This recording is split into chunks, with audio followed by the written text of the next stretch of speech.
thank you all for joining us for this session from SEO to GEO. I'm joined here today with Rob Belsby from Gravity Global. Rob, maybe you want to give us a few words and an introduction about yourself, and then we can take Yeah, it. sure, absolutely. So yeah, I'm Rob. I'm based in the UK. I've been working in the field of SEO within agencies for near enough 20 years now. And I am part of the leadership team at Gravity Global. So I look after our global SEO clients, which historically, as we'll get to discussing, is historically kind of traditional search engines, but increasingly is looking at how we boost our clients' discoverability and performance through various different AI platforms as well. Perfect. And I'm Abhishek from Trend Demon, website experience optimization. So we're going to jump right to it. So what are we going to be talking about today? We wanted to keep things kind of pretty concise as much as possible. Like we said, we have tons of material to get through, but we've broken it up to three key sections. The first one, which is my personal favorite, is always what's happening, the data perspective. So what is the data telling us? What are the trends leading? Um, the second would be what it means from a strategy perspective, from a theory perspective, the role of the website, the role of SEO, what's the same, what's going to be the same, what's going to be different. And the last one is practicality, right? What should we do in order to address these transformations, these paradigm shifts that we're seeing? And stay till the end because we have a super, super exciting offer from Gravity and Trend Demon for you guys. So hopefully stick around and you can check it out as well. But let's start just with a quick round of intros in terms of Gravity. So Rob, what is Gravity Global? Perfect, thank you. And I won't spend long on this. I know everyone wants to get to discussing AI. Gravity is I'm very proud to say that we're the world's most recognized agency for B2B marketing effectiveness. So last year we had won over 500 awards for marketing effectiveness, and we're very proud to be the current B2B Marketing Awards Global Agency of the Year. If you go to the next slide, just to give a quick introduction. So we're a full service brand to demand marketing agency. We're independent. We're across multiple countries, hundreds of staff, and we've got an entire suite of capabilities entirely in-house to work with our clients to help them with complex challenges to increase their brand visibility and exposure and ultimately drive performance. Over to you, Abhishek. I won't spend any more time talking about it. Thank you. And same here, Trend Demon, website experience optimization for B2B, helping what we call turn maze to amaze, helping craft buyer journeys automatically on your site, and also able to consolidate several solutions from page level optimization, journey level, as well as analytics. And that is it. That was the pitch. So we can get now to really what's happening. Um, so Rob, I love this. We talked about this before.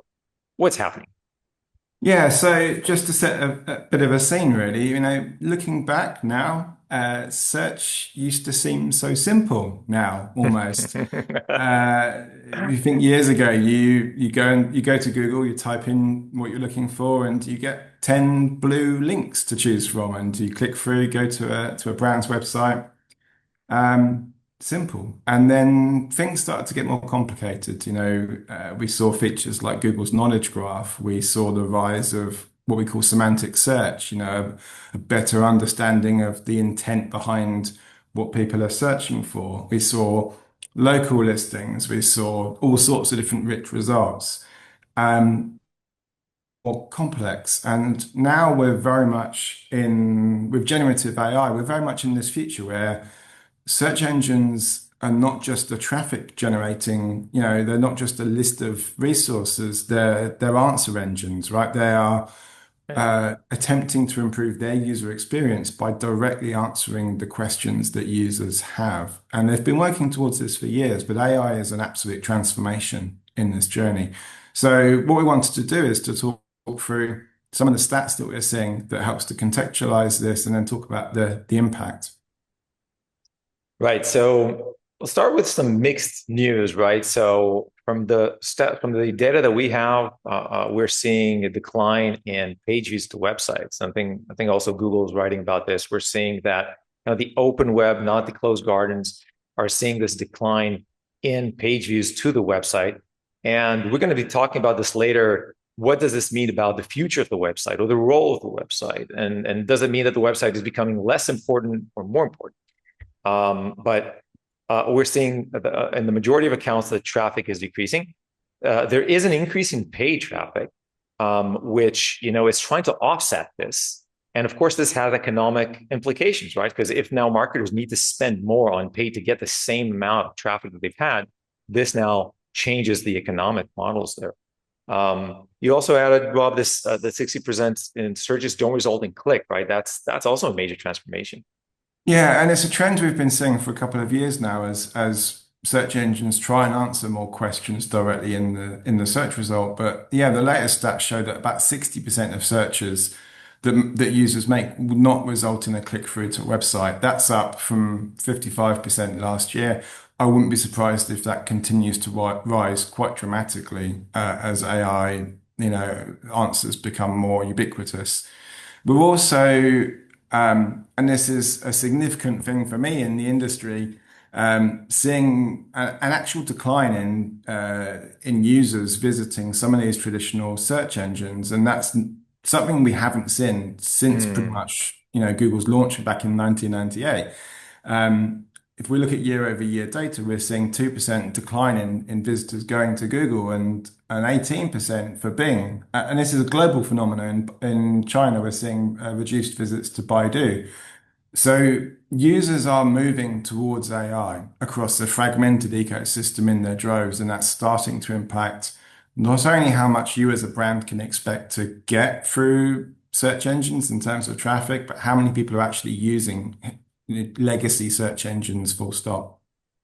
And if we're talking about the engines, I think we see a clear winner. We know this, ChatGPT dominating the charts at 80%. So I think one clear takeaway, even before we get to all the conclusions, is that if you need to focus on one engine, right, Rob, probably OpenAI, ChatGPT would probably be your best bet if you're trying to Absolutely, target. with the caveat that these figures will be changing Right, rapidly.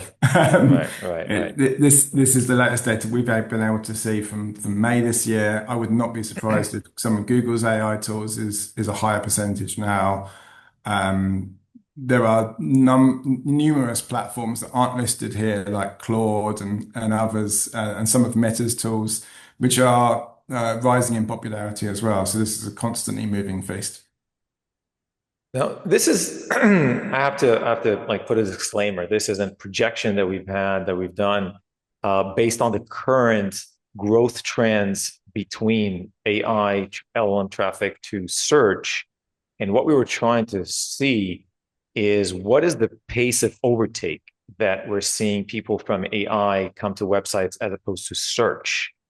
And SEO has been around how long, Rob? Like decades, right? We've been Yeah. doing it for decades, but the pace is such that if the current rate continues, which is a 7x overlap year over year, by 2028, we're going to see this overtake from classic search to AI. And of course, this is considering just the existing things. Things aren't going to change, but when we're asking why should we deal with this now, do we have maybe 5 years to deal with this or 10 years? No, we need to deal with these transformations now because the shift is so fast, it's so dramatic. And what we're showing here is that the traffic from search is declining at that same pace that the AI is rising.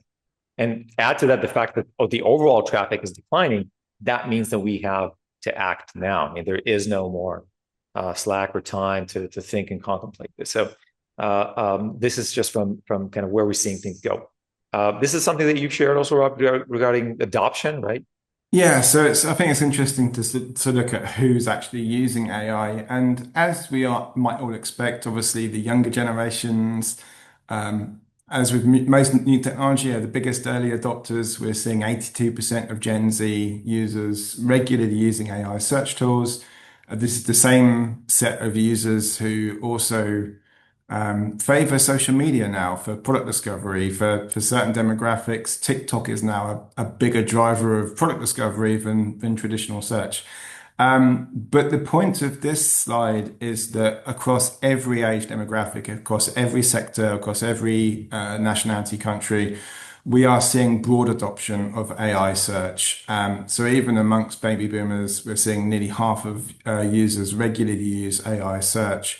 And especially for B2B audiences, that Gen X category, which often will include some of our key target audiences, senior decision makers at target accounts, are heavy adopters of AI search in certain contexts. And so Mhm. there's nuance here in terms of what types of queries people tend to rely more on AI search, which we don't really have time to go into today. But across every demographic, we're seeing a strong movement towards AI usage. Yeah, and I think when we're talking also about buyer behavior and we're B2B, we're talking about the B2B buyer journey. This is from statistics that we have about how buyers are behaving differently when they come from LLM. So right now in that we're seeing an average about 2% of visitors from accounts from companies that come through at least one touch point from an LLM. So we're talking about an account perspective. I think the most interesting stat here, and maybe this isn't surprising, but the conversion rates of LLM referred traffic is significantly higher than those non LLM based traffic. We're seeing higher engagement, more page views, more reads. So this is an opportunity, but this is also kind of a warning that if you're not able to really engage those buyers because they're coming with already a set of knowledge, they're coming in with a conception about who you are, what you do, and so it could go either way. If you're not addressing kind of what the AI is saying about you and they're coming into your site, they may already be in a certain conception about what you do, your strengths, your weaknesses. But right now, the data that we have is definitely showing that they're converting at much higher rates. So that was at least some good news there. Let's jump into the theory because there's also a lot of this changing from, let's call it paradigm shift. Just going to talk about some fundamentals there, and Bob, feel free to kind of talk about. We talked about this in the prep call, Yeah. but when we And talk about just, how, yeah, sorry, just to add, Arashai, obviously we're trying to cover a lot of concepts and a lot of ground in quite a short session here. So if there's anything that you do want to ask questions around, just please pop a question into chat perhaps, and we can address them at the end. Happy to dive into it in more detail. definitely. So we're trying to understand what is different than kind of before and after. So in the past, you go to search, you go to Google, you have a question, you have a query, and then you get information, right? You talked about the 10 blue links, right? Now it's your job to transform information into knowledge and then take action. What's happening now is you ask a question, you get knowledge. You don't get information. You get already a very good understanding of it's kind of already, kind of been digested, and now you can take action on that. And so we've kind of leapfrogged over this part of ingesting, processing, converting information into knowledge, right? So that's one shift there. The role of the website, I'm gonna talk more about this, but if it was a traditional search, the role of the website was, as a destination. Now we want it to be a data source. So this has to be like a destination, not traditional source. Sorry, that's my bad. Yeah, I Uh, think in many ways, the job of your website is now twice as hard, right? Because historically, your website predominantly is about nurturing users who visit, and yes, there's a requirement to kind of produce content that answers search queries, traditional SEO. But now your website also is a data set, right? It's feeding the understanding that AI algorithms have about your brand. And so it's having to do that job in addition to nurturing users and providing a good user experience. And there's a lot less, and we'll get into some of the nuances, there's a lot less control that you have now as a brand over that user experience, over that engagement that a user has with your brand, because you're disseminating that information through multiple channels now. You can't rely on a coherent user experience of someone landing on your homepage, going through your content. Some of that is being absorbed and interpreted through AI, and hopefully correctly, which we'll come back to. Yeah, and I think this really is a very big shift from being a destination to a source that the LLM is now going to use. The bottom line here is that despite the decline in traffic, right, and we talked about this, the role of the website is actually now more important than ever, because it is going to be the place that the LLM is going to get the answers, as well as your buyers are going to try to find some. They're going to come at a much later stage, so it has to be much more relevant there. The other part that we talked about, which I think is sometimes not maybe discussed, is that when we think about classic search, it's all pretty much treated the same. So I'm asking a question, I'm getting pretty much the same answers. This is why we have these search rankings. But now in the generative era, it matters who I am, right? It completely changes the answer based on what the AI knows about me, my history, what I've asked with it, right? How different, how much of that in your view is important? How much of that is makes an impact? I think this is huge. Every time you talk with an AI model, if as most of them do, it has a contextual history of you as a user, an understanding of you as a user. Um, we talked about this, Abhishai, before. It's not only affecting the types of responses, the individuality of responses and recommendations, but it's also influencing how users are engaging with search. Uh, the the classic example is historically people would go to Google and type in car insurance, and millions of people would do that every year. And you would see the same top big spending competitors at the top of the search results.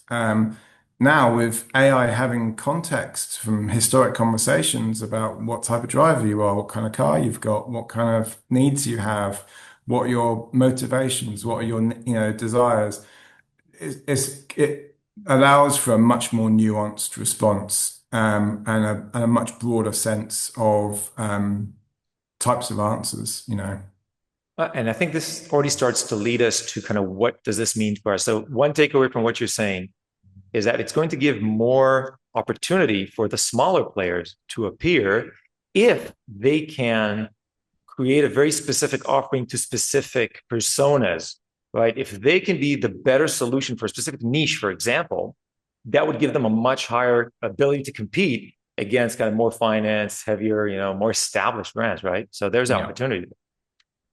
Um, and the tagline we have here in the LLM era, the answer isn't just shaped by the question, it's shaped by the questionnaire.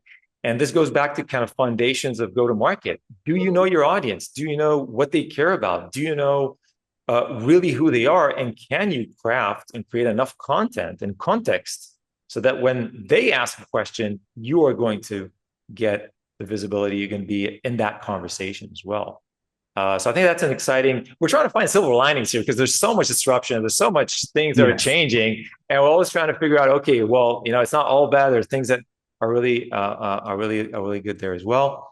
Um, But let's let's that leads us really neatly on actually to talking about strategy, right? And what yeah. remains the same, what remains true. Because actually, and this hopefully is positive news, a lot of the foundations are not significantly different. What you as a brand need to be doing today and tomorrow is not significantly different from what you've done in the past if you've been looking at search in a holistic way, in the correct way.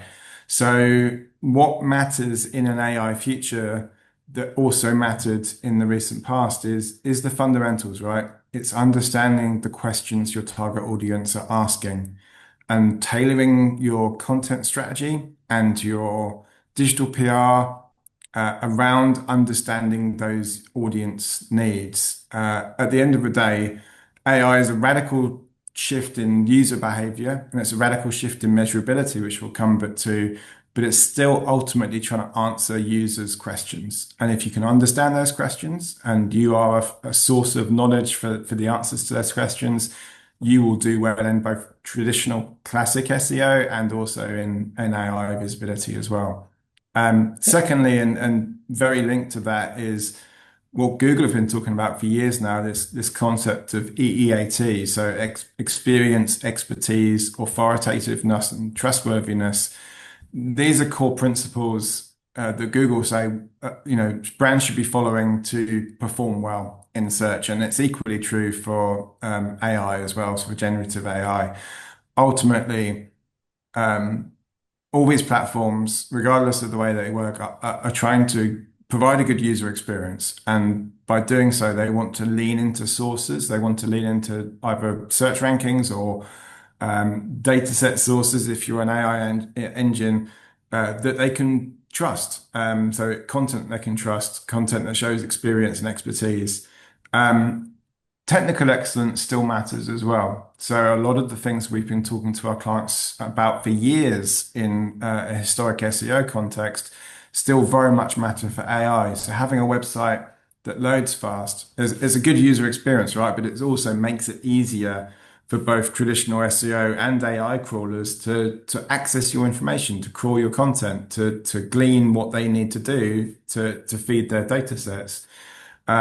Well-structured websites with a clean information architecture, not duplicating your efforts in terms of the audience types that you're speaking to, having clear messaging, clear structured content that answers people's needs as succinctly as possible in some cases.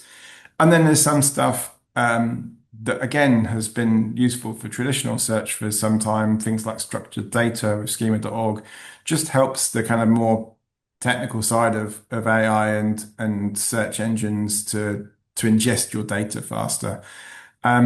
So So that's I, this, you know, that's what pretty much remained the same. If we're talking now about, so what I'm taking is also make sure that you are listening to your audience, understand what they care about, have the right content for that. That still is the same. And of course, technicality, right? You need your site to operate effectively. yeah, Um, absolutely. You don't want but there's barriers a, to be in the way. yeah, now, but there's some massive shifts, right? So we're Yeah, now and entering a we'll new cover these off reality. quickly. And apologies, this could be a 4 hour session. I'm sure we'd still be talking through these things. The biggest change that we're talking with our clients around is the need to look at a completely new measurement framework. So zero click is the new reality, right? Users are getting the answers that they want directly from the search results. AI is reducing the click-through rate to your brand's Right, website. right, Parts of the user journey now are potentially occurring entirely within AI conversations, from initial brand discovery to comparing your brand with competitors, even to evaluating individual products or service offerings that your company offers. All of that is potentially happening as an AI chat now, and it's not happening on your website or your competitors' websites. So a lot of those traditional SEO KPIs, we're talking about impressions in search, clicks through to your website, right, last click conversions, they no longer tell the whole story, right? They're, right. they're missing an entirely important part of the user journey, and potentially kind of misguiding your efforts if you're not looking at some of these new metrics. Yep. The Um, second thing that's different now is distribution, right? So search, we've lived through almost a decade of Google having a 90% plus market share. Search is now fragmented again. So your brand is showing up and users are discovering brands through a multitude of different platforms. And your brand needs to show up in all of those, not just in kind of Google search. Not only show up, but show up accurately. And that's one of the big challenges that we're seeing, is making sure that the perception that these different AI channels have of you is accurate and correct.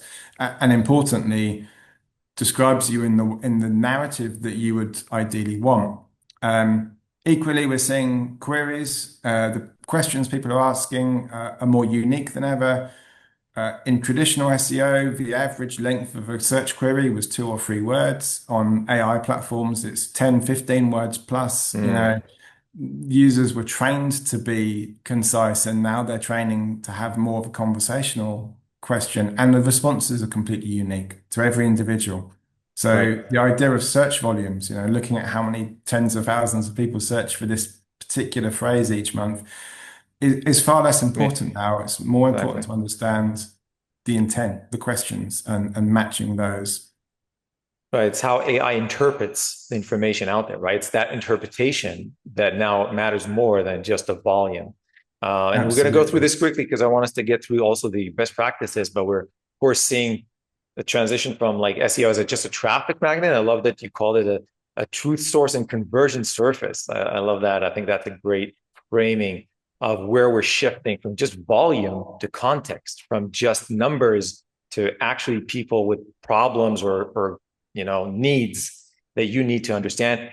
And I think the one other thing that you also talked about, we talked about this a bit, um, the fact that the AI will need to support, or the website will need to support, agents that are going to browse our site on behalf of their users. And for all intents and purposes, right, Rob, it's like just having another buyer on our site that needs to be supported, right? It doesn't matter if it's Yeah. an AI And agent taking or a human. actions, right? So on the Right. consumer side, booking trips, ordering products. But for B2B, I could see a future where you're getting sales inquiries that have the AI has summarized all the needs and requirements of that user based on historic conversations. Yeah, it's a game changer potentially for B2B brands. Yeah. All right, best practices. So you've broken this up to say three parts. Yeah, and so I'm conscious of time, and also that this is an incredibly in-depth subject. So apologies in advance that we're just giving a few nuggets of tactical advice, and I've broken it down into sort of beginners, so those who are kind of at the start of their journey and looking at how AI, how they need to strategically adapt. A point on intermediate, and then a slightly more advanced one. So if your company is relatively at the start of understanding AI, the best place to start, I would say, is just go to one of the platforms, go to Google's AI mode, go to ChatGPT, just ask questions about your brand. Um, Ask it to recommend, compare you to competitors, ask it what it knows about your brand, ask it how your brand might show up in AI responses, and look for inaccuracies, look for gaps in the knowledge that these platforms have about you, because Mm, that's going to inform where you've potentially got gaps in your on-site content and your user experience. Um, Bonus tip to that is actually try and do that from different personas. So log out of ChatGPT if you've got an account, log out of Google, start a new logged out session and tell AI who you are, and use a persona from one of your key target audiences. Say I'm mm, an FD for a company, we're looking for this solution, yeah, and then ask your questions about your brand and see how that context changes the outcome, changes the results. Um, super Also, important. obviously, work to understand the questions that your users are asking, and plan your content around that. That's historically a really obvious thing, but we find a lot of value because you can't really get search volumes from a lot of these AI platforms. Look at what shows up in Google's people also ask query in traditional search results. Those are all questions that people are asking about your brand, about your market. And those are the same kind of questions that people will be asking AI. So it's a really good kind of jump start to Mhm. understand some of the I questions love, that are out I there. love this tip. I love this tip, and I think that a lot of them are not. A lot of people are just not doing this, or maybe they're just asking it, from their perspective. But just these nuances of asking from different perspectives, or your tip to what people also ask, or asking the AI, what are people asking? Those small shifts can really change, and you can start and see. Well, I actually have this gap. I'm not coming up correctly. I'm not presented correctly there. So Yeah. that's for the beginner ones. Intermediate ones. For intermediate, I think this is all around measurement, right? Mm, You need to start building out kind of prompt sets that you're tracking and testing, understand where you want to show up and the questions you want to be, your brand wants to be answering, and set up maybe 10, 15 prompts for each kind of topic that you want to be performing well for. And then there are various tools out there, platforms like Profound, Scrunch, SEMrush that can help you to track where and how you show up. So these are the sorts of metrics that we're talking to our clients about. So things like inclusion rate, what percentage of the time does your brand get recommended versus your competitors? How often are you cited as a linked mm, source in those platforms that support it? Are you showing up accurately? Is the context that the platforms are providing about your brand, is it correct? And is it in the right narrative? And are you covering all of the queries in terms of Mm, on-site content? Are you feeding the right information through to these AI platforms so that you can actually show up in the first place?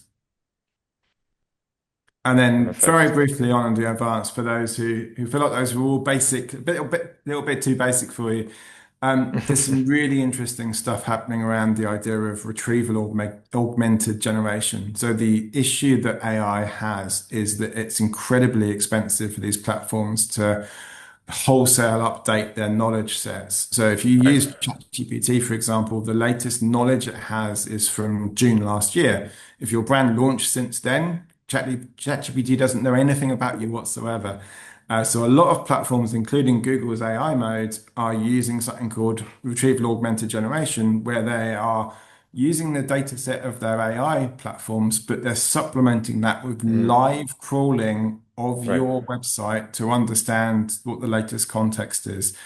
And so if you have the ability to track how often AI bots are accessing your content and what content they're accessing, that can give you a lot more information about what kind of questions people are asking across different platforms, what might be, big opportunities for you, what might be gaps. And this is like under advanced, but I think this is a really, really important point that when we're talking about training AI, like you said, there's this heavy lift of training it with the different weights, and that's happening at pretty long increments, and it's harder to implement. But there's a live crawling, and we have to remember this isn't search crawling, which is kind of this relatively simple crawl of the whole website and the sitemap and the caching. This is, for all intents and purposes, somebody sending an agent to your site and saying, "Tell me what you understand about their solution, about their offering, about their relevancy to me." And this would be like a researcher, right? Going into the website and crawling it. If we understand how the bot is crawling in live our website and where it's getting and where it's not getting, which is even more important, which content is it not accessing? This is going to have a dramatic effect on what the response is, kind of, because that's going to be what we're feeding it. So even though it's under advanced, I think it's really important. We're going to talk about some of the capabilities there, but there is an ability, for example, with Trend even to map the LLM referred traffic to see how visitors from LLM are visiting your site, but also bot traffic. So what are the bots doing on your site? Where are they, bouncing? Where are they not getting? So that you can start addressing it more effectively, of course, including using personalization there. Um, we wanted to also share one offer for our audience members who want to get started, right, Rob, with the GEO and try to maybe audit their site. We have a joint offering. So from Trend Demon side, we've kind of looked at all the relevant capabilities from a GEO perspective, from LLM referred traffic tracking, bot tracking, and content gap analysis as a technological tool. And we want to pair it up with Gravity services around a GEO assessment and benchmarks there. You want to tell us a few words about this Yeah, these sure. I capabilities? mean, this is a very live, active conversation, obviously, across our entire client base. But yeah, we've done a lot of work with clients to help them to, at a foundational level, understand where they're showing up in AI and doing some initial benchmarking Mm, analysis to say, where are you performing well? Where have you got gaps that help perhaps to kind of establish a little bit of a baseline of how important AI might be for your brand and where you've got gaps and where you're succeeding. So we'd be happy to extend that kind of initial analysis to anyone who is interested on this webinar. perfect. And we have a few questions. I want to take a few audience questions. First one, with AI overtaking traditional search, how will this affect the paid media market? What do you think, Rob? Yeah, it's fascinating. It feels like we're in that kind of early adoption stage at the moment where a lot of the AI tools haven't really built monetization into their platforms. But Google's net global revenues, 80% plus dependent on paid search ads, right? So you can bet that they are very interested in monetizing AI responses and maintaining sort of market share for that reason. I would expect to see, in the same way as we do traditional advertising, kind of organic recommendations from AI and then some kind of supporting Mm. sponsored exposure, whether that's kind of more display ads kind of style or whether it is um, paid links alongside the AOR sponsors. I'm not entirely sure. But yeah, we will see a pivot towards paid media being an opportunity within AI results. I'm not entirely sure how yet. Yeah, I think just from we're seeing an increase in paid spend to try and overtake that. So I think there's kind of this initial initial kind of trying to mitigate the decline in traffic. Um, Another question. Do you feel people are more trusting the output of generated by AI as opposed to traditional search and sponsored content?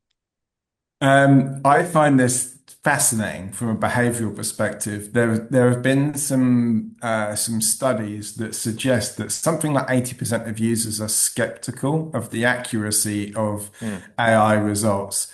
However, less than 5% of users fact check the AI Yes. responses that they get. It's a So question of effort, people will right? say they're skeptical, but they will But believe what they're told. exactly, Um, exactly. It's so, path of least resistance, right? Yeah, I don't know. It could be they could be hallucinating, but it's but I'll buy it. yeah, Yeah. exactly. Now about zero click. Is zero click the reality also for B2B? I would imagine there would be a longer journey into the website. Yeah, I think what we're seeing is a lot more of the top of funnel research, Hmm. that initial research of comparing B2B suppliers or providers or manufacturers, whatever it might be. A lot more of that is going to start to happen within the search interface, whether that's ChatGPT or Google or whatever. Um, Ultimately, until AI agents can take action on behalf of a user, someone still has to get through to your website to contact you at the end of the day. But it does mean that there's a significant change in um, when you see the click, and what Hmm. stage of the process, and the danger for a lot of B2B brands, I suspect, is because you're obviously always chasing an ROI, is that you end up focusing on the bottom of the funnel where you see those clicks come through, Right. and you kind of don't necessarily appreciate the importance of that top of funnel conversation that's now happening outside of your website. Yeah, I think specifically also in B2B as opposed to like consumer brands, right? So the Nike website is not really the source of truth for Nike, right? You're going to go to review sites, you're going to have testimonials or people in social. In B2B, the B2B website is probably the most authoritative source on your product, right? On your capabilities, on what you can do, on the case studies. So I think there is, a distinction specifically in the B2B space that your website is now becoming a mid part or a stronger part of that middle part of the journey, but there's going to be also more, more information that you're going to need to put out there, especially in different lenses and different contexts and user personas. Yeah. We've got another. And as an agency, right, we're B2B and we're probably getting as many inquiries now from people that have discovered us through AI as we are through any kind of traditional search. Now, we have a question for one of our users that is interesting how to use this to mitigate maybe some of the negative sentiment. And what we've seen is that our some of our customers are using Trendemon to create calls for action or serve content that mitigates the perception of a visitor coming from a certain LLM. So if I know if ChatGPT presents my company in a certain light and has a certain disadvantage compared to a certain competitor, once that traffic comes into our site, we can send, a promotion or a call for action or a content that already addresses that. So we're taking proactive action. I think this is really the operative thing. We're not laying back and saying, okay, this is our site, this is our content. We're actively listening to what the AI is saying, what the visitors are doing, and taking a proactive stance. And how do we influence that conversation? What would you say also in terms of from the website's perspective, again, content generation, and how would you address it also from a Yeah, content I think your lens? website to an extent is important, but I also think, the perception that different AI platforms have of your brand uh, is an amalgamation of everything that they're seeing online, right? So I think one thing that this change will lead to is a lot more focus on digital PR for brands. If there Mm, are negative perceptions about your brand, right. if your after sales service is not what it perhaps should be, Yeah. um, you know, at the end of the day, AI only knows that because that's what it's reading across different platforms. So whether that's news sites, whether that is, um, Glassdoor, whether that's user reviews, whatever it might be. So working to try and influence that coverage in a positive way is going to be super important, I feel. Perfect. And on that note, I know we went a bit overboard. I just wanted to, first of all, thank you, Rob, for joining me. I think it was super insightful. I learned a lot. And hopefully you guys also took a few notes there. So thank you so much. Thanks, Rob. It was a pleasure. Yeah, thanks Um, for inviting me. It was really great. and yeah, reach out to us, right, to reach you, Rob, LinkedIn, through the Gravity website. You know, we're connected with the internet. So do reach out, do connect. And I thank you all for joining. Yeah, thanks for Cheers. your time, everyone.